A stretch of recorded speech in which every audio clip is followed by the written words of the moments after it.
আজকের দিনটা ছিল 25 ডিসেম্বর বুধবার। এখন সন্ধ্যে প্রায় 6:30 পৌনে 7টার মতন বাজছে। আমি এখানে ব্ল্যাক কালারের ড্রেসটা পরে পুরো রেডি হয়ে নিয়েছি। আমরা এক্ষুনি বেরোবো, তার আগেই উজ্জ্বল একটা কেক নিয়ে এসেছিল।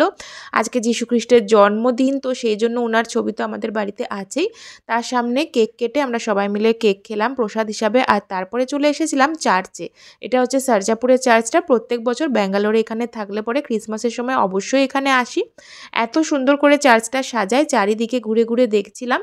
এখানে যিশুর জন্ম সময়টাকে পুরো সুন্দরভাবে সাজানো হয়েছে।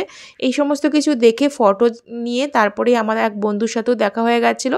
আর তোজো সেখানে কিছু ফটো টটো ক্লিক করে তারপর আমরা চলে এসেছিলাম ক্যান্ডেল জ্বালানোর জন্য। এখানে ক্যান্ডেল জ্বালানোর পর আমরা গিয়েছিলাম প্রেয়ার রুমে। তারপরে সেখান থেকে বেরিয়ে তার পাশেই আছে ফিশারম্যানস ওয়ার্ফ। আজকে সেখানে ক্রিসমাস সেলিব্রেশন হচ্ছে, প্রত্যেক বছরই বেশ ভালোভাবেই হয়। তো সেখানে আমাদের টেবিল বুক করা ছিল, প্রায় এক সপ্তাহ আগে থেকে। বুকিং না করলে বুকিং পেতাম না, তো আগে থেকে আমরা বুক করে রেখেছিলাম। চলে এসেছিলাম 8টার সময়, 8টা সাড়ে 8টার দিকে। 8টা থেকে আমাদের টেবিল বুক করা ছিল। এখানে লাইভ মিউজিক চলছিল, লাইট দিয়ে, ক্রিসমাস ট্রি দিয়ে ভীষণ সুন্দর করে সাজিয়েছিল। তারপরে সবাই সবার পছন্দের মতন খাবার দাবার অর্ডার করে নিলাম। এখানে নিত্যারাও গিয়েছিল, নিত্যা ডান্স করছিল। তারপরে বাইরে এসে কিছুটা এখানে প্লে এরিয়া আছে, সেখানে কিছুটা খেলা টেলা করার পরে আমাদের ডিনার কমপ্লিট করতে করতে প্রায় 10টা বেজে গেছিলো। খাওয়া দাওয়ার পরে তোজোর হঠাৎ ইচ্ছা হলো ডান্স করতে। তোজো ডান্স করলো, সেই সমস্ত কিছু কমপ্লিট করে 11টার মধ্যে ফিরে এলাম বাড়ি।